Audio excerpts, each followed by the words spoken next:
El imperialismo alimentario se define como un conjunto de mecanismos políticos y económicos coercitivos no comerciales diseñados para evitar que los productores del sur global ejerzan sus potenciales poderes de monopolio en el comercio mundial.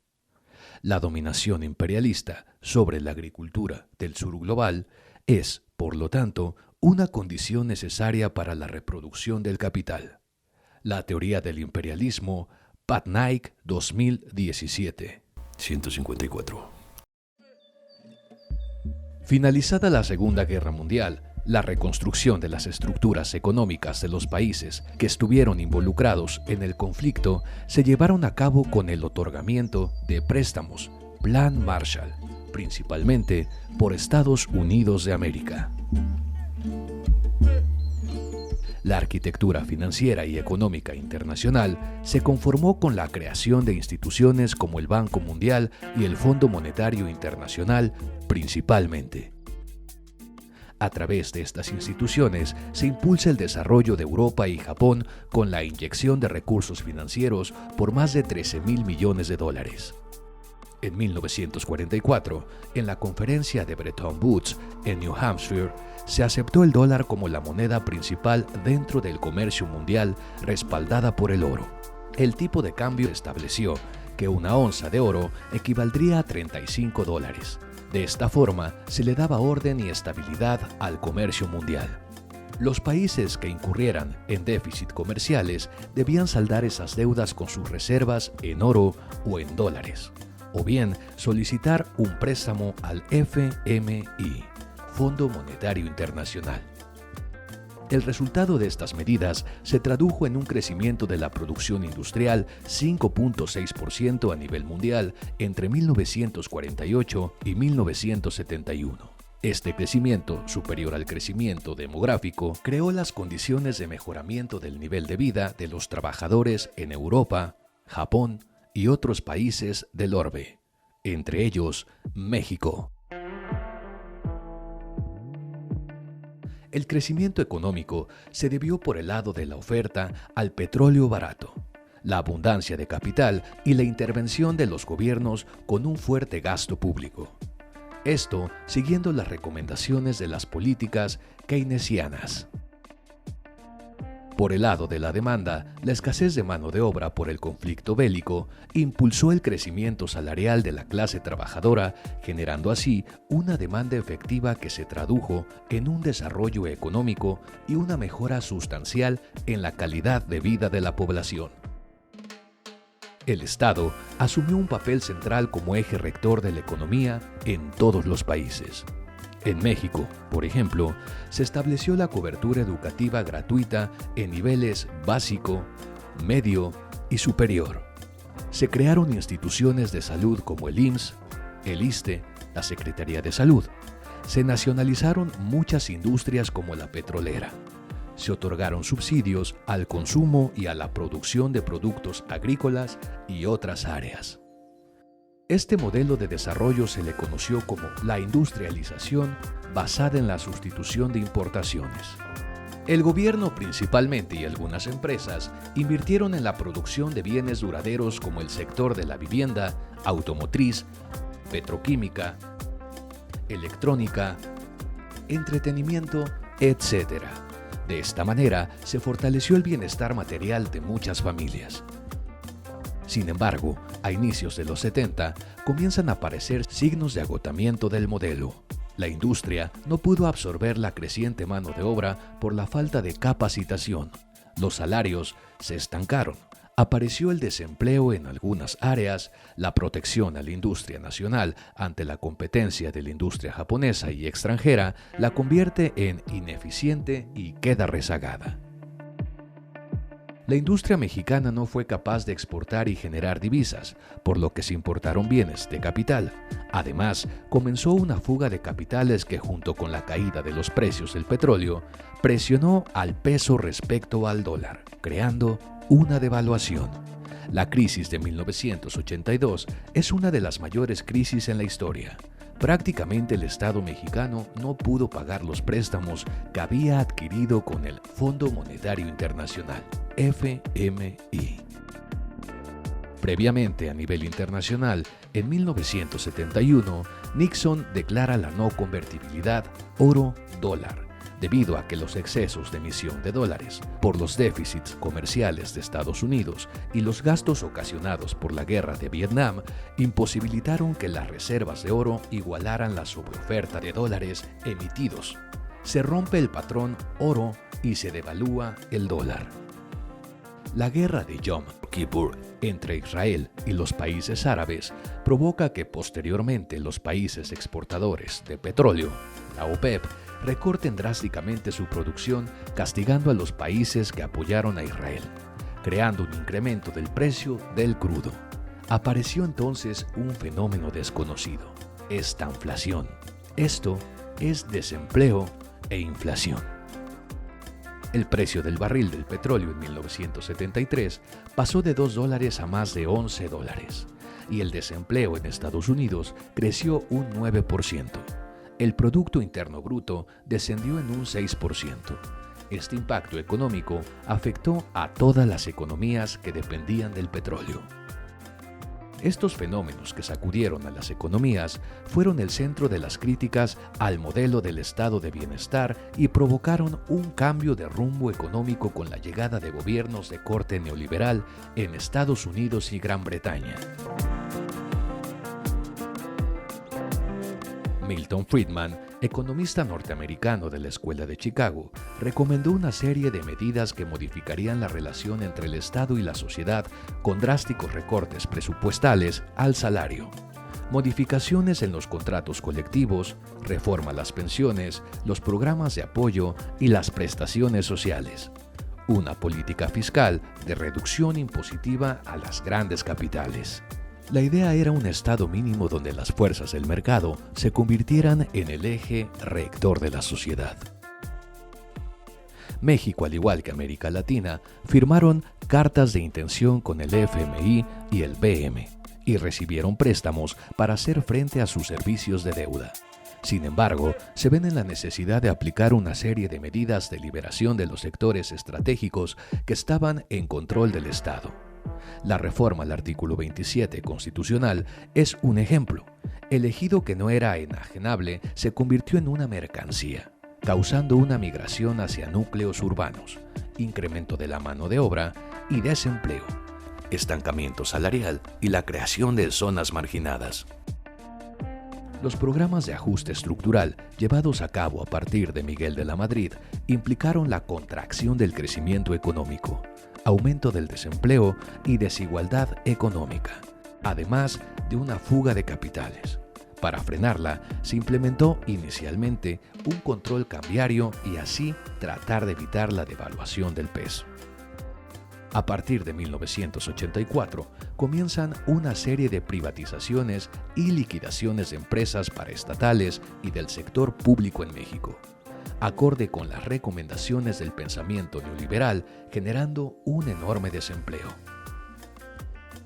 Entre las acciones que se llevaron a cabo están la liquidación de 294 empresas y la privatización de 155 respectivamente. Sidermex, por ejemplo, formada por Altos Hornos, S.A. Fundidora Monterrey, S.A. y Siderúrgica Lázaro Cárdenas Las Truchas, S.A.D.C.B., cuyos pasivos por más de $8,000 millones fueron absorbidos por el gobierno. Esto permitió el saneamiento financiero de dicha empresa. En la década de los años 90 se privatizaron Teléfonos de México, Ferrocarriles Nacionales, Fertilizantes Mexicanos, Fertimex, aeropuertos, líneas aéreas como Mexicana de Aviación. Esto facilitó la aparición de grandes grupos empresariales y los llamados los nuevos ricos, generando una oligarquía con grandes ganancias por el control monopólico del mercado. La apertura comercial y la firma del Telecán, que actualmente se conoce como Temec, fue otro punto estratégico de las recetas neoliberales. La idea fundamental es que a través de este acuerdo, Canadá, Estados Unidos y México se beneficiarían al aumentar el comercio, eliminando las barreras arancelarias, aprovechando la mano de obra barata y materias primas de México y facilitando el tránsito de mercancías, capitales y personas. Las agroindustrias, como Monsanto y Cargill, han obtenido ventajas competitivas por su control monopólico. Esto ha significado un empobrecimiento de los pequeños productores, particularmente en el caso del maíz. Según la investigadora Blanca Rubio, en México los campesinos han pasado de ser explotados a ser excluidos. El campo mexicano durante mucho tiempo gozó de la protección del Estado con los precios de garantía y subsidios, después de las reformas neoliberales y la firma del tratado. Estas protecciones se eliminaron creando una situación de abandono y pobreza. La política social en México ha estado orientada para lograr estabilidad y legitimidad del sistema político a través de las corporaciones como los partidos políticos, sindicatos y confederaciones. Se distribuyeron los beneficios sociales a los sectores organizados que apoyaban al gobierno en turno. Algunos de los programas sociales que se implementaron fueron el SAM, 1980-1983, Sistema Alimentario Mexicano para mejorar la nutrición en la población; Coplamar, 1976-1982, para dar apoyo a la población de bajos recursos en salud, vivienda y alimentos; Pronasol, 1985-1995, donde se incluyó a población urbana; Progresa Oportunidades Próspera, funcionó entre 1997 y 2018, bajo la teoría del capital humano, con el argumento de que si se incrementa el capital humano, la economía crece y la pobreza disminuye. Estos programas no se constituyeron como derechos sociales, sino como atención a problemas emergentes. Además, algunos de estos se otorgaban a población que no lo necesitaba o condicionados políticamente sin que hubiera coordinación entre los niveles de gobierno, falta de cobertura, información, seguimiento o rendición de cuentas. Barba Solano afirma que la protección social en México se destinó a los trabajadores urbanos, la burocracia y las clases medias, excluyendo a mujeres y hombres de ámbito urbano con trabajos informales, población rural e indígena. Barba Solano, 2007.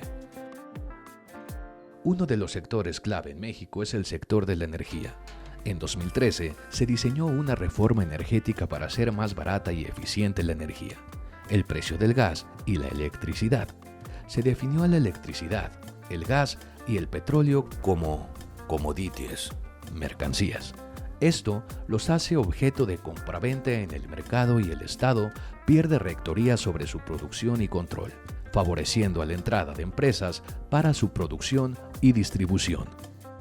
La realidad fue que el precio de estos energéticos no bajó, sino todo lo contrario, porque estaba sujeto a las leyes de la oferta y la demanda. El kilowatt hora tenía un precio en horas pico y otro por las madrugadas. En California, por ejemplo, se cedió la concesión de electricidad a varias empresas privadas. Los resultados fueron, en el año 2001, aumento de precios, insuficiencia del servicio, que derivó en apagones y cortes de energía en ciudades, como San Diego y San Francisco. Las manipulaciones de precios y la corrupción de las empresas crearon un descontento en la población de este estado. En 2018, con la llegada de Andrés Manuel López Obrador al poder, se establece una política donde el Estado recupera sus funciones como eje rector de la política y la economía. El Ejecutivo envió un paquete de reformas al Congreso. Estas reformas incluyen devolver el estatus de empresas públicas a Pemex y CFE, garantizando que la participación de las empresas privadas sea menor que las nacionales. Esto asegura al Estado un control estratégico de estas importantes entidades paraestatales. Se evitaría las fluctuaciones de los precios de los energéticos al consumidor, porque el Estado apoyaría con un subsidio al consumo, especialmente en entidades con mayor consumo energético. La política social es y ha sido una parte medular en el presente gobierno con el lema «Primero los pobres». Combate a la corrupción e impunidad y abolición del neoliberalismo. El gobierno de la llamada 4T ha creado una serie de programas. Por ejemplo, 1. Programa para el bienestar de las personas adultas mayores. 2. Programa pensión para bienestar de las personas con discapacidad. 3. Programa Nacional de Becas para el Bienestar Benito Juárez. 4. Jóvenes Construyendo el Futuro. 5. Jóvenes Escribiendo el Futuro. 6. Sembrando Vida. 7. Programa Nacional de Reconstrucción. 8. Desarrollo Urbano y Vivienda. 9. Tandas para el Bienestar.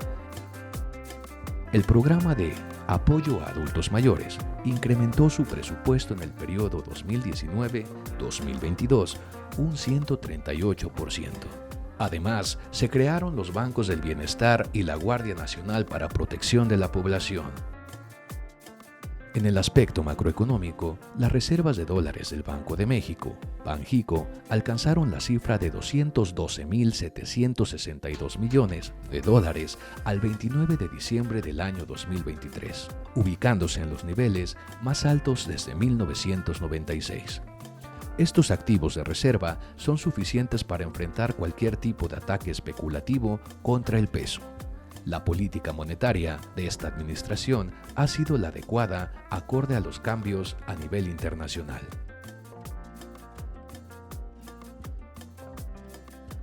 La inflación en México se situó en un 4.6% en febrero. Esta desaceleración se ha venido observando desde hace varios meses. Según datos del INEGI, el desempleo bajó un 2.7% a fines de 2023. Estos datos sugieren que la política económica en México ha sido conducida con certidumbre, apoyada por las inversiones de empresas extranjeras en nuestro país. Nearshoring.